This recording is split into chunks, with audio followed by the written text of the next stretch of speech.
In Washington, D.C., homicides are down 32%. Robberies are down 39%. Armed carjackings are down 53%. Assaults with a dangerous weapon are down 27%.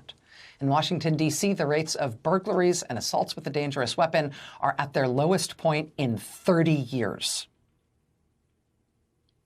Nevertheless, because he's so tough on crime, President Trump today deployed hundreds of National Guardsmen and women into Washington, D.C. Send the U.S. military to become the police force in Washington, D.C. The lead in the Washington Post tonight, quote, President Donald Trump announced today that he is placing the D.C. police under direct federal control and will deploy the National Guard to the streets of Washington, an extraordinary flex of federal power that strips city leadership of its ability to make law enforcement decisions and could expose residents of the nation's capital to unpredictable encounters with a domestically deployed military force. A domestically deployed military force. Because tough on crime. You think it's really about crime?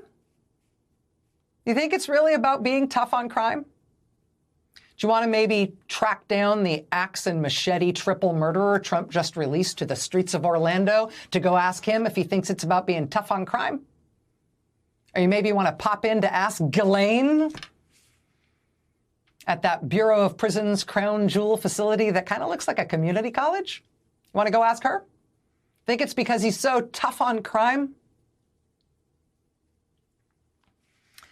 That said, I mean, let's be generous here. Maybe it's not really just a generic tough on crime thing. Maybe it's specifically because it's D.C., which is the seat of the U.S. federal government. So even for a city enjoying a 30-year low in violent crime, maybe that's still just an intolerable amount of crime, specifically because it's D.C., and D.C. is where the federal government is, and maybe he's just really sensitive about protecting the federal government. Maybe he's really sensitive and really focused when it comes to protecting the seat of the federal government from any kind of crime. January 6th, no, forget about that. He's just sensitive about it now. Maybe that's it. Well, let's see. Today's Monday. On Friday, this happened. A sustained violent attack on the headquarters of the federal government Centers for Disease Control and Prevention. See all those little pockmarks, those little holes? Those are bullet holes in the CDC. The gunman reportedly tried to get into the CDC headquarters in Atlanta. Security guards turned him away.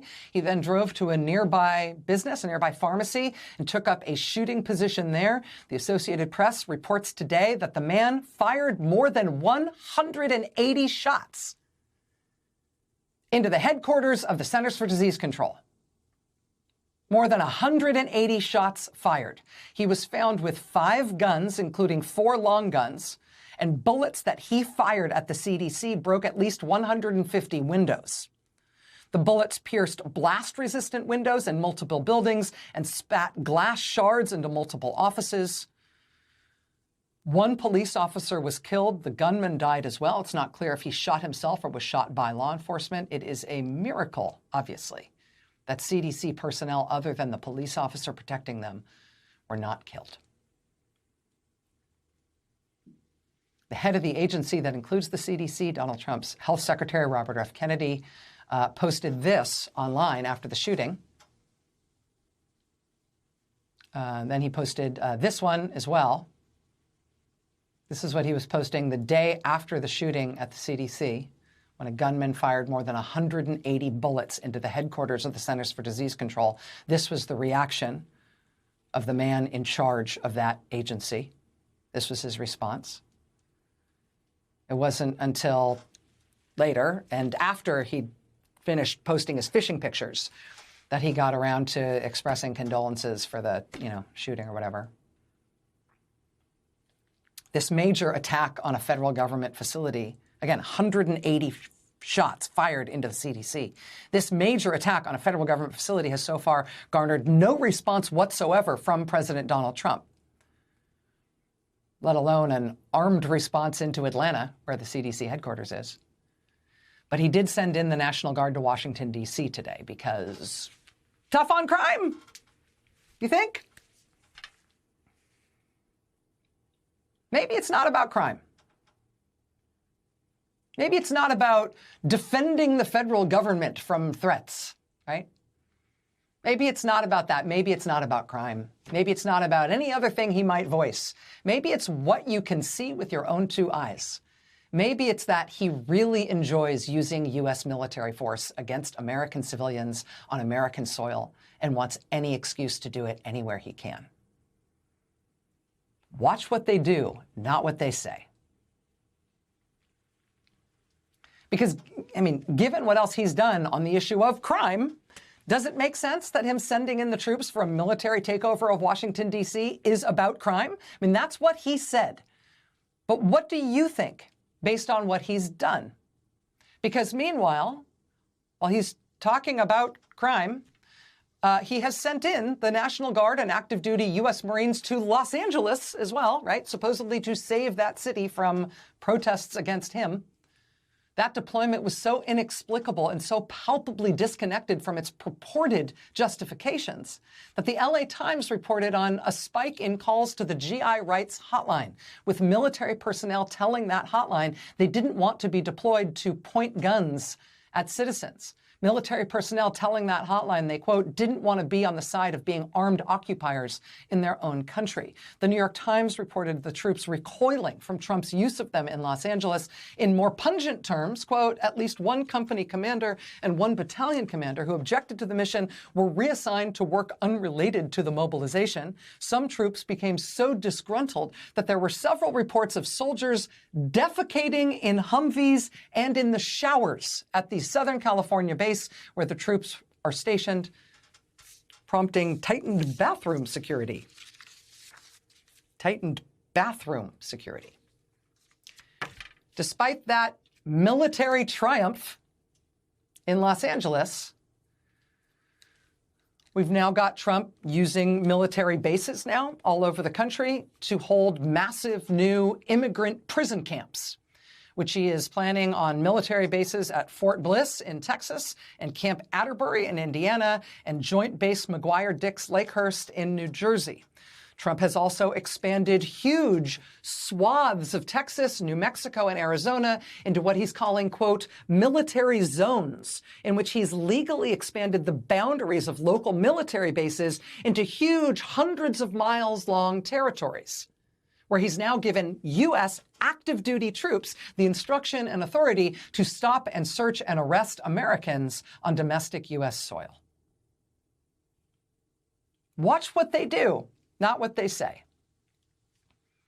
He wants U.S. military force deployed on U.S. soil facing inward as a show of force to the American people about what he and the government can do to you.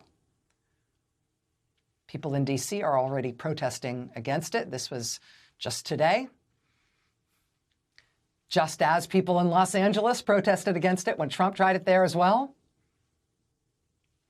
This weekend, people protested in Los Angeles against ongoing immigration raids and arrests there. Those protests have not stopped in Los Angeles, with or without the National Guard and the Marines there to try to scare everyone into not protesting. People protested in Columbus, Ohio this weekend as well. Hands along High Street, they called it. Protest in Columbus, Ohio, where protesters lined the streets for 8 solid miles, protesting against what Trump is doing. This woman in Florida is 104 years old. She has been protesting every week, every Thursday with her neighbors and friends. Her sign in this picture says here, girls just want to have fun. Ding for scientific research. She's 104. She'll be 105 years old this week, and she is protesting. A federal judge has labeled a request by the Justice Department under former President Donald Trump to unseal grand jury testimony in the Ghislaine Maxwell sex trafficking case as a diversion. Maxwell, convicted for her role in facilitating and participating in Jeffrey Epstein's sexual abuse of minors, was described by Trump as a close friend for a decade. The judge's ruling suggests the move to release the testimony was an attempt to shift focus from Trump's ties to Epstein and Maxwell, with the court finding no significant new information in the transcripts that wasn't already public from Maxwell's trial. The judge, in a 31-page ruling, dismissed the Justice Department's argument as demonstrably false, stating the grand jury materials contained no meaningful new details about Epstein and Maxwell's crimes or the government's investigation. The testimony, presented on a single day by a law enforcement agent summarizing evidence, included no first-hand witnesses, victims, or suspects, only hearsay accounts and exhibits like photographs and business records. The judge emphasized that the transcripts do not identify any individuals other than Epstein and Maxwell as involved in the abuse, nor do they reveal new details about the crime's methods, locations, or Epstein's death.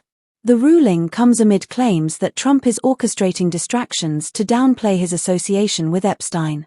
One such tactic, according to the report, is the deployment of 200 National Guard troops to Washington, D.C., described as a photo op to create the illusion of action.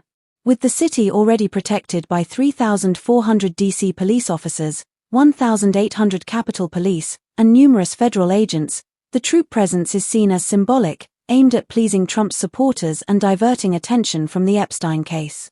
Similar deployments have occurred in other Democratic-led cities, amplifying media coverage despite the minimal impact of the troops compared to existing law enforcement.